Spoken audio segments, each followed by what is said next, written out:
Միջդատարան այն, որ Հայաստանի Հանրապետությունում քաղաքական հետապնդումների աստիճանը բնականաբար աննախադեպ բարձր է, կարծում եմ դա եւս ակնհայտ է բոլորի համար, բայց այն, որ քաղաքական հետապնդումը կարող է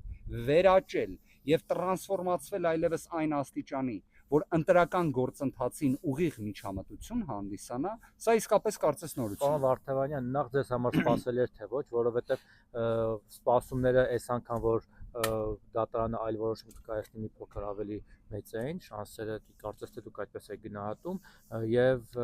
երկրորդը դուք ասում եք, որ ուղիղ միջամտությունը քաղաքական գործընթացներին եւ թույլ չեն տալու, ամեն դեպքում մինչեւ հունիս ընտրությունները քանի 3-4 ամիս կա, այսինքն 1 ամիս հետո նորից այս process-ով անցնելու եք։ Եթե դուք ուսումնասիրեք կենտրոնական ընտրական հանձնաժողովի կողմից հրապարակված ժամանակացույցը 2026 թվականի ապրիլի 13-ից մինչև ապրիլի 23-ը կենտրոնական ընտրական հանձնաժողով պետք է ներկայացվեն կուսակցությունների կամ դաշինքների նախընտրական ցուցակները։ Հետևաբար, եթե դուք փորձում եք պրոյեկցիա անել դեպի մայիս-հունիս ամիսներին, որոնք առավելապես վերաբերելու են քարոզարշավին, կարծում եմ դուք պետք է հաշվի առնեք, որ հենց ամենակարևոր հատվածը ցանկացած ընտրական գործընթացի դա ցուցակների ներկայացումն է կենտրոնական ընտրական հանձնաժողով, որին արդեն միջամտությունը արձանագրենք։ Ինչ վերաբերում է, իդեպ այդ միջամտությունն էլ ակնհայտ ոչ իրավաչափ եւ ապօրինի է։ Ժողովրդավարության հասարակությանը ոչ բնորոշ։ Ներողություն, մի բան այստեղ ուղղակի հարցնեմ, ճշտեմ։ Ամեն դեպքում Սամվել Կարապետյանը գտնվելով տնային կալանքի պայմանում չի կարող մասնակցել բանավոր այդ ցուցակների կազմմանը եւ ինքը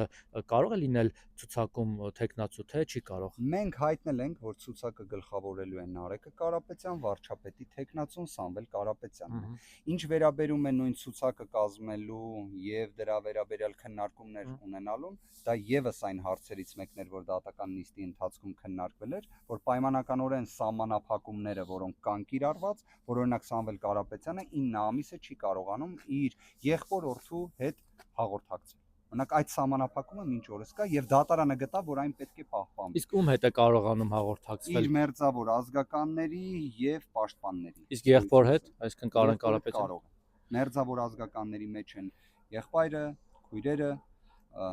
ընտանիքի հենց անմիջական անդամներ, նույնիսկ ԱԱԾ մեկուսանում գտնվելու ընթացքում Նարեկ Կարապետյանը հնարավորություն չի ունեցել երբևէ ունեցել, որտեղ այդ սահմանափակումը 9 ամիս մոտիկից շփում չի եղել նրանց միջև։ Եվ սա է այն իրականությունը, որ ունենք։ Այստեղ նաև շատ կարևոր է, որ դատարանին բացահայտվել էր, որ ուժեղ Հայաստան կուսակցության նախագահան հանդիսանում է Սամվելը Կարապետյան, ուժեղ Հայաստան կուսակցության ղեկավար մարմնի խորհրդի անդամ է հանդիսանում Նարեկ Կարապետյանը, եւ այդ իմաստով իրենց հաղորդակցումը ոչ միայն